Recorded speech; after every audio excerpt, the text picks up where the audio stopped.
بسم اللہ الرحمن الرحیم۔ اللہ تبارک و تعالیٰ کے پاکیزہ نام سے آغاز کرتے ہیں جو بہت مہربان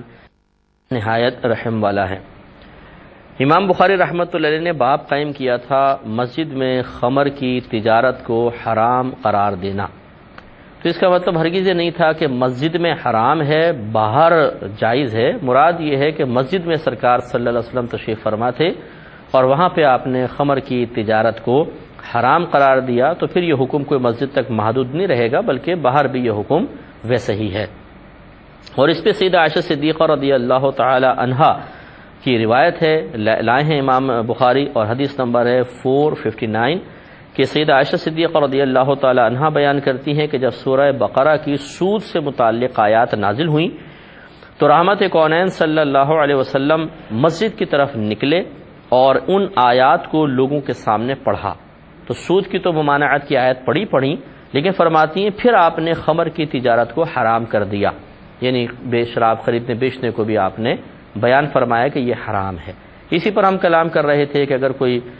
اس طرح کوئی دکان وغیرہ چلاتا ہے شراب کی بیچتا ہے تو اس کو کچھ شرم حیا کرنی چاہیے اور یہ نہ کریں، کیونکہ یہ حرام قطعی ہے یہ شراب پینا پلانا، اور نبی کریم صلی اللہ علیہ وسلم کی وعیدیں ہیں، اور خرید و فروخت بھی نبی کریم صلی اللہ علیہ وسلم کی حدیثوں سے ثابت ہے کہ یہ ناجائز ہے، حرام ہے۔ تو لہٰذا شراب کی حرمت تو نصوص قطعیہ سے ثابت ہے قرآن پاک سے، اور اس کی تجارت کی حرمت نبی کریم صلی اللہ علیہ وسلم نے حدیثوں میں منع فرمائی، تو اس لیے شراب کی خرید و فروخت جائز نہیں ہے۔ اب باہر کے ملکوں میں بعض لوگ یہ کہتے ہیں، ہم سے کویسچن ہوتا ہے اور بھی مفتیان کرام سے معلوم کیا جاتا ہے کہ بعض اوقات ایک سپر مارکیٹ ہے، ایک مسلمان اس کو چلا رہا ہے اور اس میں ہر طرح کے گاہک آتے ہیں، مسلمان بھی آتے ہیں اور غیر مسلم بھی آتے ہیں۔ اب وہ یہ کہتے ہیں، پوچھتے ہیں بعض اوقات کہ اگر ہم اس میں شراب وغیرہ نہ رکھیں ان غیر مسلمین کے لیے، مسلمان کو نہیں بیچتے لیکن غیر مسلمین کے لیے، تو بعض اوقات ایسا ہوتا ہے کہ کوئی آتا ہے، اس نے 4 چیزیں خریدنی ہیں اور وہ شراب کے بارے میں پتہ کرتا ہے، ڈھونڈتا شراب نہیں ملتی، تو پھر وہ سودا لیے بغیر ہی چلا جاتا ہے، وہ کسی اور ایسی جگہ جاتا ہے کہ جہاں سے اس کو یہ تمام چیزیں ایک ہی مقام سے ملیں۔ اور جب کسی کو یہ 1 دفعہ 2 دفعہ پتہ چل جائے کہ فلاں دکان پہ فلاں چیز نہیں ہے تو پھر دوبارہ آتا بھی نہیں ہے، مطلب پھر وہ نہیں آئے گا کہ ٹھیک ہے یار وہ شراب تو ہے نہیں، شراب بھی خریدنی ہے تو وہاں جانے کا کیا فائدہ کہ 2 چیزیں وہاں سے لوں، پھر گاڑی میں بیٹھوں، پھر 2 چیزیں اس مارکیٹ سے لوں، تو ڈائریکٹ وہاں نہ پہنچ جاؤں اور 4 چیزیں ایک جگہ سے خرید لوں۔ اور اس وجہ سے پھر اس کاروبار پہ فرق پڑنا شروع ہوتا ہے اور گاہک کم ہو جاتے ہیں، اور وہاں کی جس حساب سے ٹیکس وغیرہ ہے اس حساب سے جو معاملات چلانے ہوتے ہیں وہ دشوار ہو جاتے ہیں۔ یہ بعض اوقات لوگ کویسچنس کرتے ہیں تو کیا ایسی صورت میں شراب بیچنے کی اجازت ہو سکتی ہے؟ تو جواب یہ ہے کہ چونکہ نبی کریم صلی اللہ علیہ وسلم نے صراحتاً شراب کی تجارت سے منع فرما دیا اور ہم مسلمان ان شرعی احکام کے مکلف ہیں، لہذا اس صورت میں بھی مسلمان کو یہ اجازت ہرگز نہیں ہوگی کہ وہ شراب بیچے۔ یہ ہو سکتا ہے، یہ ایک جوازی صورت مطلب یہ کہ ہو سکتی ہے کہ مثال کے طور پر ایک غیر مسلم کو دکان کا ایک حصہ کرائے پر دے دیا جائے، غیر مسلم کو دکان کا ایک حصہ، ایک پورشن، چاہے وہ دکان کے سپر مارکیٹ کے اندر ہی ہے، وہ کرائے پر رینٹ پہ دے دیا جائے اور اس کو وہ پھر جو کرنا چاہے ٹھیک ہے، اس کی مرضی ہے، وہ خمر یہاں پہ وہ رکھ لے شراب اور وہ سیل آؤٹ کرے، لوگ جب شراب لینے آئے تو اسی سے لیں، مسلمان کے اس سے تعلق نہ ہو، اور جو مطلب یہ تو ہم دکان کا رینٹ لے رہے ہیں، جگہ کا رینٹ، تو اس میں کوئی منع نہیں ہے، اور اگر وہ شراب بیچتا ہے اس کا نفع نقصان وہ سب اسی کا ہونا چاہیے، تو پھر یہ ایک صورت بن جائے گی کہ مسلمان کی جو آمدنی ہے اس پہ بھی فرق نہیں رہے گا، گاہک ٹوٹے گا نہیں، اور اب یہ بیچ نہیں رہا بلکہ یہ کرسچن یا کوئی بھی غیر مسلم ہے وہ اس کی خرید و فروخت کر رہا ہے۔ ہاں اتنا ضرور کریں اس میں کہ یہ بھی نہ کیجیے گا کہ آپ کسی گناہ میں تعاون کی نیت کریں، بس آپ یہ کریں کسی سے معاہدہ کریں میں تمہیں یہ جگہ کرائے پہ دیتا ہوں اتنا حصہ، اب تمہاری مرضی ہے تم اس میں جو کرنا چاہو، اور اشارتاً کنایتاً یہ ہو سکتا ہے صراحتاً نیت میں شامل نہ ہو، صراحتاً طے نہ کریں کہ آپ کو یہی چیز بیچنی ہے، لیکن اشارتاً کنایتاً اگر وہ سمجھ جاتا ہے کہ مجھے یہ چیز ادھر کمی ہے تو میں یہ رکھ لیتا ہوں، تو پھر ٹھیک ہے آپ اس کو دے سکتے ہیں۔ یہ اس لیے ہم آپ کو ایک ہیلا بتا رہے ہیں کہ واقعی مسلمان وہاں پر بعض اوقات جو اس طرح چلا رہے ہیں اس میں نور علی نور، اور سب سے بہتر صورت تو یہی ہے کہ نہ رکھیں، چاہے نقصان ہو جائے، ٹھیک ہے جہاد کریں، فیس کریں، لیکن ہر ایک اتنے مضبوط باطن والا نہیں ہوتا ہے، ہر ایک کے حالات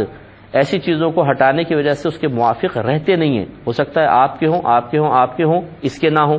تو اس لیے پھر شرعی حکم ایسا ہی بیان کیا جاتا ہے کہ جس میں مسلمان ایک آزمائش سے محفوظ رہے، اور یہ ایسا ہی ہوتا ہے، شریعت کا طریقہ یہی ہے کہ جب ایک چیز بہت زیادہ رائج ہو جاتی ہے اور ضروری سی محسوس ہوتی ہے اور مسلمان اس کی وجہ سے حرج میں مبتلا ہو رہا ہوتا ہے، تو پھر اس کو تکلیف، اذیت اور پریشانی میں مبتلا کرنے کے بجائے شریعت چاہتی ہے کہ کوئی ایسا حل اس کو بتا دیا جائے کہ وہ جواز کی طرف بھی آ جائے، یعنی ناجائز سے بچ بھی جائے اور یہ معاملہ بھی پورا ہو جائے اور اس کو نقصان بھی نہ پہنچے۔ جیسے میں اس کی ایک مثال دیتا ہوں کہ خیبر کے کچھ لوگ تھے، رحمت کونین صلی اللہ علیہ وسلم کے پاس آئے اور انہوں نے آ کے بتایا، یا رسول اللہ صلی اللہ علیہ وسلم، ہم اس طرح کرتے ہیں کہ 2 کلو، مثال دے رہا ہوں کہ 2 کلو عمدہ کھجوریں ہم 4 کلو ردی کھجوروں کے بدلے میں لیتے دیتے ہیں۔ ایک طرف 2 کلو عمدہ ہوتی ہیں، 4 کلو ردی ہوتی ہیں، تو چونکہ یہ عمدہ ہیں اس لیے 2 کلو دے دیتے ہیں اور اس کے بدلے 4 کلو لیتے ہیں، کیا یہ صحیح ہے؟ رحمت کونین صلی اللہ علیہ وسلم نے فرمایا کہ یہ سود ہے، کیونکہ یہ کھجور بھی وزن کر کے یہ ڈبے میں ناپ کر، اس کو مکیلی کہتے ہیں اور ناپنے کو عربی میں کیل کہتے ہیں، اور اگر کوئی ایسی شے ہو جس کو ڈبوں میں ناپ وغیرہ کر کے اس کا اندازہ کیا جاتا ہو، اگر آپ ایک طرف جیسے کھجور ہے، دوسری طرف بھی اگر وہی چیزیں ہم جنس ہے، تو پھر یہ یاد رکھیں کہ برابر وزن کے ساتھ لینا دینا شرعاً جائز ہوگا۔ اگر وزن اوپر نیچے ہو گیا تو ایسی تجارت حرام اور سود میں شمار ہوگی، اور ہمارا مذہب عمدگی اور ردی پن کو نہیں دیکھتا ہے کہ جیسے یہاں تک یہ عمدہ ہیں 2 کلو، یہ اعلیٰ ہیں ردی ہیں 4 کلو، تو یہ نہیں، اصل وزن کو بس دیکھا جائے گا، اس کی جودت عمدگی کو قیمت نہیں، سرکار نے منع فرمایا۔ لیکن اب چونکہ ان کے ہاں رائج تھا تو رحمت کونین صلی اللہ علیہ وسلم نے یہ نہیں فرمایا ختم کر دو بس، وہ تو سب حرج میں مبتلا ہو جاتے، ان کے درمیان یہ معاملات چل رہے تھے۔ اب ہمارے سرکار صلی اللہ علیہ وسلم نے اس کا ایک حل بیان فرمایا ایسا کیوں نہیں کر لیتے کہ تم ان سے 4 کلو خرید لو اور وہ تم سے 2 کلو خرید لیں۔ اب دیکھیے یہ کتنا خوبصورت ہیلا بتایا۔ اب میں آپ کو سمجھاتا ہوں کہ مثال کے طور پہ ادھر 2 کلو عمدہ کھجور ہیں، ادھر 4 کلو ردی کھجور ہیں، اور ہم نے ان کو لینا دینا ہے، لیکن یہ طریقہ کار ناجائز ہے۔ اگر اس کو 2 کلو کو 4 کلو کا بدلہ اور 4 کلو کو 2 کلو کا بدلہ قرار دیں تو سود بنے گا۔ اب اگر ہم یوں کریں کہ یہ والی پارٹی کہے کہ میں آپ کی 2 کلو خریدتا ہوں 50 روپے میں، یہ کہے ڈن، سودا کیا، لاؤ یہ دیا 50 روپے لے لیے۔ پھر یہ کہیں کہ میں آپ کی 4 کلو خریدتا ہوں 50 روپے میں، وہ کہیں ڈن، یہ 50 روپے دے 4 کلو خرید لے۔ بتائیے یہ کھجوریں ادھر ادھر چلی بھی گئیں اور 50 اس کے اپنے پاس رہے، اس کے 50 اپنے پاس رہے۔ لیکن اب کیا ہوا، کھجور کے بدلے کھجور نہیں ہے، پیسے کے بدلے کھجور ہے، لیکن پیسے بھی اپنے پاس رہے، کھجور بھی ادھر ادھر چلی گئی۔ تو یہ ہمارے نبی کریم صلی اللہ علیہ وسلم کا طریقہ کار تھا کہ جب کوئی چیز لوگوں کے لیے باعث حرج بن رہی ہوتی تھی، یعنی اس کا چھوڑنا، اس کو ترک کرنا، تو پھر رحمت کونین صلی اللہ علیہ وسلم انہیں ایک ایسا طریقہ ارشاد فرما دیا کرتے تھے کہ جس سے انہیں آسانی حاصل ہو جاتی تھی اور وہ صورت جواز کی طرف آ جاتے تھے۔ لہٰذا یہ بہت سے لوگ ہوتے ہیں جوش میں، جب ہم اس قسم کا کوئی مشورہ دیتے ہیں تو جوش میں آ کے بولتے ہیں یار یہ آج کل کے مولوی تو حرام کو حلال کرنے کے چکر میں۔ ذرا غور کیجئے کہ آپ کا یہ الزام کہاں تک پہنچے گا۔ نبی کریم صلی اللہ علیہ وسلم نے ایک چیز کو پہلے خود سود قرار دیا، پھر اس کا جوازی صورت بتائی، تو کیا رحمت کونین صلی اللہ علیہ وسلم کے بارے میں بھی آپ کا یہی فاسد خیال ہوگا؟ تو یقینی سی بات ہے کہ نہیں۔ ہمارا اگر کوئی اس طرح کوئی کام کر رہا ہے یا نہیں کر رہا، اگر وہ تقوی اختیار کرتا ہے ہمیں کیا فائدہ ہوگا، اگر وہ گناہ گار ہے تو ہمارا کیا نقصان ہوگا۔ لیکن ہم ہیں علماء اور ہم مفتیان کرام ہیں، ہمارا کام یہ ہے کہ اگر ہمارا مسلمان بھائی کسی وجہ سے اذیت اور تکلیف اور پریشانی میں مبتلا ہو اور شریعت خود اس کا ایک حل پیش کر رہی ہو تو ہم اس کا حل اس کے سامنے رکھ دیں۔ اب یہ مرضی ہے اس کی کہ وہ قبول کرے نہ کرے۔ اگر وہ کہتا ہے یار میری سمجھ میں نہیں آتا، میں نہیں رکھنا چاہتا ہوں، نہ رکھو تو بہت اچھی بات ہے، نور اللہ نور ہے، آپ ویسے ہی سپر مارکیٹ اپنی چلائیں، اپنا اسٹور چلا لیں۔ لیکن اگر کوئی کہتا ہے کہ نہیں اس کی وجہ سے واقعی میرے کاروبار پہ بہت زیادہ فرق پڑ رہا ہے، اور میں آپ کو مثال دیتا ہوں، ایک صاحب نے مجھ سے مسئلہ پوچھا باہر کے ملک میں، وہ ایسی جگہ پہ ان کی دکان تھی کہ وہاں پہ غیر مسلمین بہت زیادہ تھے، مسلمان کے 2-4 ہی گھر تھے۔ اب تقریباً گاہک جو ہے وہ غیر مسلم، اور ہر غیر مسلم تقریباً اسٹور میں آ کے یہ چیز ضرور مانگتا ہے۔ اب بتائیے، اب آپ یا تو میں اس کو یہ کہتا ہے کہ دکان بند کرو، تمہیں ضرورت کیا ہے دکان کھولنے کی، کہیں اور جا کے دکان کھولو، یہ تو ہماری شریعت نہیں کہتی ہے، تو اب اس کا کوئی متبادل حل بھی تو بتانا ہوگا، تو پھر وہ ایک اور طریقے سے اس کا حل بہرحال بتاتے ہیں۔ تو یہ امید ہے کہ آپ تھوڑی سی بات سمجھ گئے ہوں گے، اور علماء کرام کو یہی چاہیے کہ موجودہ دور میں اگر ایک چیز بہت زیادہ عوام میں رائج ہو گئی ہے اور ہے ناجائز، تو اگر آپ یہ سمجھتے ہیں کہ اگر ہم اسٹرکٹلی اس کو منع کریں گے تو لوگ یا تو بغاوت پر اتر آئیں گے اور یا شدید ترین حرج میں، تکلیف میں، آزمائش میں مبتلا ہو جائیں گے، تو پھر ان کو ایک دم روکنے کے بجائے پہلے اس پر غور کریں کہ اگر یہ لوگ کہیں گے کہ اچھا اس کی کوئی متبادل صورت پھر ہمیں بتائیں، تو یہ ہے متبادل صورت۔ اب ہمارے یہاں ہو رہا کیا ہے، تقوی کا جھنڈا اٹھا کر یہ حرام ہے، یہ ناجائز ہے، یہ مکروہ ہے، یہ فلاں ہے، حکم تو بتا دیا۔ اب لوگ جب ہماری طرف سوال ملتجیانہ نگاہوں سے دیکھتے ہیں، سوالیہ نگاہیں اٹھاتے ہیں کہ حضور اچھا ٹھیک ہے تو سمجھ گئے، اب اس کا متبادل حل بتائیں، ہم کہتے ہیں السلام علیکم، خود بھگتو۔ یہ کوئی طریقہ کار کوئی ہوتا ہے کہ خالی نشاندہی کر دینا کہ یہ حرام ہے، یہ حلال ہے، یہ آج کل کے دور میں کافی نہیں ہے، بلکہ لوگ اس کے بعد اس کا مزید حل طلب کرتے ہیں کہ اگر ہماری مارکیٹ میں غلط مثلا کنڈیشن رائج ہو گئی ہے، آپ کہتے ہیں اس کو ختم کریں، یہ ناجائز ہے، تو اب آپ اس کا متبادل کچھ دیں بھی تو صحیح کہ دیکھو اس کو ختم کر کے اس صورت میں لے آؤ تو تمہارے لیے جواز کا حکم ہو سکتا ہے۔ تو لیکن عموماً ایسے ہی ہوتا ہے کہ جو اس قسم کے مشورے دے رہے ہوتے ہیں اور مطلب نشاندہی کر رہے ہوتے ہیں حرام ہے، یہ فلاں فلاں ہے، وہ اتنے صاحب علم نہیں ہوتے کہ وہ کسی کو کوئی متبادل حل بتا سکے، لہذا وہ اتنا تو ضرور کرتے ہیں کہ ادھورا سا مسئلہ بتا کر لوگوں کو ایک ذہنی مطلب اذیت میں مبتلا کر کے پیچھے ہٹ جاتے ہیں۔ اس کے بعد جب لوگ حل مانگتے ہیں انہیں حل نہیں ملتا، تو ہم نے خود، میں تو اس فیلڈ کا آدمی ہوں، اس وجہ سے میں اتنے وثوق سے کہہ رہا ہوں کہ پھر لوگ کہتے ہیں کہ یار یہ علماء نے کیا پڑھا ہے، کیا انہوں نے کیا ہے، ہمیں مطلب کوئی حل بھی نہیں بتاتے ہیں، کیونکہ وہ جس کے پاس بھی جاتے ہیں ان کی دانش میں وہ کچھ لوگوں کے پاس جاتے ہیں، حل نہیں ملتا، تو کہتے ہیں جب علماء کے پاس حل نہیں ہے تو ہم عوام کیا کریں، پھر وہ اور خطاؤں کے اندر مبتلا ہو جاتے ہیں، بلکہ پھر سیکنڈ ٹائم وہ کسی کے پاس آتے بھی نہیں ہیں کہ بھی کیا فائدہ، خالی کہہ دیتے ہیں حرام ہے، حل نہیں بتاتے اس کا، تو حل بھی تو بتانا چاہیے، یہ بہت ضروری ہے۔ تو صرف نشاندہی کو کافی نہ سمجھا جائے، کوئی نہ کوئی حل بھی بتائیں۔ تو جو ہم نے آپ کی خدمت میں عرض کیا اس طرح کرنے میں بہتری ہے۔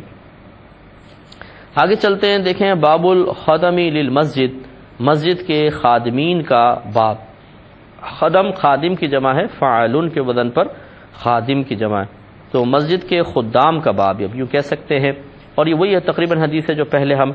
بیان کر چکے ہیں کہ اس کے راوی حضرت ابو ہریرہ رضی اللہ تعالی عنہ ہی ہیں، کہتے ہیں کہ ایک عورت یا ایک مرد مسجد کی صفائی کرتا تھا، اور حضرت ابو ہریرہ فرماتے ہیں کہ میرا گمان صرف یہ ہے کہ وہ عورت تھی، یعنی اس حدیث میں کہہ رہے ہیں عورت تھی، میرا زیادہ گمان یہی ہے، اور صحیح یہی ہے، میں پچھلی دفعہ کہنا شاید ذہن میں نہیں رہا کہ یہ اور کئی روایتوں میں آتا ہے کہ وہ سیاہ فام عورت تھی۔ پھر انہوں نے نبی کریم صلی اللہ علیہ وسلم کی حدیث ذکر کی کہ آپ نے اس کی قبر پر اس کی نماز جنازہ پڑھی، یہ حدیث نمبر 460 ہے، اس پہ ہم تفصیلی کلام کر چکے ہیں۔ اس سے ہاں یہ ضرور بات پتہ چلی کہ اگر وہ بالفرض خاتون تھیں تو اس کا مطلب وہ پردے میں رہ کر آ کر مسجد کی صفائی بھی کرتی تھیں، اور رحمت کونین صلی اللہ علیہ وسلم نے اپنی اس امتی خاتون کی اس خدمت کو بھی یاد رکھا اور اتنا شرف بخشا ہمارے سرکار صلی اللہ علیہ وسلم نے کہ جب ان کا انتقال ہو گیا، اور یقینی سی بات ہے جو ان کا جنازہ پڑھنے والے تھے وہ صحابہ کرام تھے، شرف تو پھر بھی ان کو حاصل تھا، لیکن رحمت کونین صلی اللہ علیہ وسلم کا نماز جنازہ پڑھنا یہ بہت ہی بڑا شرف تھا، اور سرکار نے ان کی خدمت کے صلے میں سمجھ لیجئے انہیں اس شرف سے محروم نہ رکھا، بلکہ خود تشریف لے گئے اور باقاعدہ ان کی قبر پہ نماز جنازہ پڑھ کر، اب جب سرکار کی زبان حق ترجمان سے ان کے لیے دعائے مغفرت نکلی ہوگی تو یقینی سی بات ہے کہ وہ ضرور ان کی مغفرت ہوئی ہے اور وہ جنتی ہیں۔ تو یہ تو نبی کریم صلی اللہ علیہ وسلم کا ان کی قبر پہ جا کے نماز پڑھنا ہی ان کے ایمان کی دلیل تھی کہ وہ مومنہ گئی ہیں، اور مومن اور وہ بھی صحابی، وہ تو صحابیہ تو جنتی تو ہیں ہی ہیں، اور پھر اس پہ نور علی نور کے رحمت کونین صلی اللہ علیہ وسلم کا ان کے لیے نماز جنازہ پڑھنا، جو خود سرکار فرماتے ہیں کہ میرا تمہارے لیے نماز جنازہ پڑھنا تمہارے لیے باعث نزول رحمت ہے، یہ روایات میں آتا ہے۔ تو سرکار جب خود کھڑے ہوں گے اور رحمت نازل ہو رہے ہوں گی تو کیا سعادت اور خوش قسمتی ہوگی اس شخص کی جس کا نماز جنازہ سرکار پڑھا رہے تھے۔ تو انہیں یہ اعزاز اس لیے حاصل ہوا کہ انہوں نے اللہ کے گھر کی خدمت کی تھی، اس لیے ہم نے پچھلے پروگرام میں بھی عرض کی تھی بہنوں سے کہ کبھی آپ کو موقع ملے جیسے مثال کے طور پر آپ حرمین شریفین جاتی ہیں یا کسی ایسی مسجد میں آپ چلے گئیں، نماز کا ٹائم ہو گیا، قریب کوئی مسجد تھی جس میں عورتوں کی بھی جگہ تھی نماز پڑھنے کی، اور آپ چلی گئیں، تو پھر وہاں پہ دیکھیں کوئی خرابی پڑی ہو، کوئی تنکا ہے، کوئی ایسا ہے، تو آپ تھوڑی بہت صفائی کر دیں تاکہ بروز قیامت آپ کا شمار بھی خانہ خدا کی صفائی کرنے والوں میں ہو، اس پر بھی انعام کا ترتب ہوگا۔ اگلا باب دیکھیے، کہتے ہیں کہ باب الاسیری او الغریم یربط فی المسجد، قیدی یا مقروض کو مسجد میں باندھنے کا باب، قیدی کو یا مقروض کو۔ لیکن آگے ہے تو مطلب حدیث جو لے کر آئے ہیں وہ تھوڑا سا اس عنوان سے ہٹ کر ہے، اگلی حدیث اس سے موافق ہے لیکن یہ والی نہیں ہے، لیکن بہرحال آپ نے باب قائم کیا ہے کہ قیدی یا مقروض شخص کو مسجد میں باندھنے کا باب۔ حضرت ابو ہریرہ رضی اللہ تعالیٰ عنہ اس کے راوی ہیں، حدیث نمبر ہے 461۔ یہ کہتے ہیں کہ نبی کریم صلی اللہ علیہ وسلم نے ارشاد فرمایا کہ گزشتہ رات ایک سرکش جن مجھ پر حملہ آور ہوا، یا راوی کہتے ہیں یا کوئی اور بات اسی کی مثل سرکار نے فرمائی تھی، میرے ذہن میں ایکوریٹ نہیں رہی، لیکن مجھے یہ یاد پڑتا ہے کہ سرکار نے فرمایا تھا کہ سرکش جن مجھ پر حملہ آور ہوا، اور کیوں؟ تاکہ وہ میری نماز منقطع کر دے۔ پھر اللہ تعالیٰ نے مجھے اس پر قدرت عطا فرما دی، پس میں نے اس کو مسجد کے ستونوں میں سے کسی ستون کے ساتھ باندھنے کا ارادہ کیا، حتیٰ کہ تم سب، یعنی ارادہ کیا اس وقت تک کہ تم سب صبح کو اس کی طرف دیکھتے، وہ بندہ ہوتا تم دیکھتے۔ سرکار فرماتے ہیں لیکن پھر مجھے اپنے بھائی حضرت سلیمان علیہ السلام کی دعا یاد آ گئی۔ انہوں نے دعا کی تھی کہ اے میرے رب مجھے بخش دے اور مجھے ایسا ملک یعنی ایسی سلطنت عطا فرما جو میرے بعد اور کسی کے لائق نہ ہو۔ تو پھر آپ نے اس کو ناکام واپس کر دیا، یعنی جن ناکام واپس چلا گیا۔ تو یہ ایک حدیث ہے جس میں ابھی ارادہ فرمایا سرکار نے۔ ایک اور روایت ہے اس میں ایسا ہے کہ سرکار نے فرمایا کہ میں نے اس کو گردن سے پکڑ لیا، جب وہ آیا شیطان تو میں نے گردن سے پکڑ لیا، حتیٰ کہ جب اس کا گلا دبا تو اس کی زبان باہر آ گئی، اور میں نے اپنے ہاتھ پر اس کے لعاب کی ٹھنڈک کو محسوس کیا۔ اور سرکار اس حدیث میں فرماتے میں نے چاہا کہ میں اس کو ستون کے ساتھ باندھ دوں اور صبح مدینے کے بچے اس کے ساتھ آ کر کھیلیں، لیکن پھر مجھے اپنے بھائی سلیمان کی یہ دعا یاد آ گئی۔ اس پہ ہم کلام کرتے ہیں۔ تو پہلی بات تو یہ کہ سرکار خود فرما رہے ہیں کہ گزشتہ رات ایک سرکش جن مجھ پر حملہ آور ہوا تاکہ میری نماز کو منقطع کر دے۔ اس کا مطلب یہ ہوا کہ اللہ تبارک و تعالی شیاطین وغیرہ کو انبیاء علیہ السلام پر غلبے کی قوت عطا نہیں فرماتا، وہ کبھی غالب نہیں آ سکتے ہیں، لیکن کبھی کبھار کوئی وہ سرکشی کرنے کی کوشش کر سکتے ہیں، جیسے کہ اس روایت میں ثابت ہوا کہ اس نے کوشش کی کہ نماز منقطع کر دوں۔ بہت ہی کوئی جاہل قسم کا جن تھا جس کو پتہ نہیں تھا کہ یہ کیا ہو رہا ہے اور کون سی ہستی سامنے کھڑی ہوئی ہے، اور اس نے اتنی جرأت کر لی اور رحمت کونین صلی اللہ علیہ وسلم نے اسے قابو میں فرمایا۔ اب دیکھیے یہ قرآن مجید میں سورۃ الاعراف آیت نمبر 27 ہے، اللہ تعالیٰ فرماتا ہے کہ انہ یراکم ہوا وقبیلہ من حیث لا ترونہم، کہ یہ جو جنات وغیرہ ہیں یعنی شیطان اور اس کا جو قبیلہ جنات ہیں وہ تمہیں ایسی جگہ سے دیکھتے ہیں جہاں سے تم ان کو نہیں دیکھتے ہو۔ تو اس پر مفسرین نے فرمایا ہے کہ جن اپنی جب اصل شکل میں ہوتا ہے تو وہ ہمیں نظر نہیں آتا، ہم اس کو نہیں دیکھ سکتے، وہ ہمیں دیکھ رہے ہوتے ہیں لیکن ہم ان کو نہیں دیکھ سکتے۔ یہ اللہ تعالیٰ کا کی مطلب ایک عجیب و غریب مخلوق، پیدا کردہ مخلوق ہے جو اللہ تعالیٰ نے اپنی اظہار قدرت کے لیے اس طرح رکھا کہ وہ ہمیں دیکھ رہا ہے، ہم نہیں دیکھ رہے، ہم اس کو محسوس بھی نہیں کر رہے، قریب سے گزر جاتے ہیں پتہ نہیں چلتا۔ اس پہ انشاءاللہ کلام کرتے ہیں نیکسٹ پروگرام میں۔ وآخر دعوانا ان الحمدللہ۔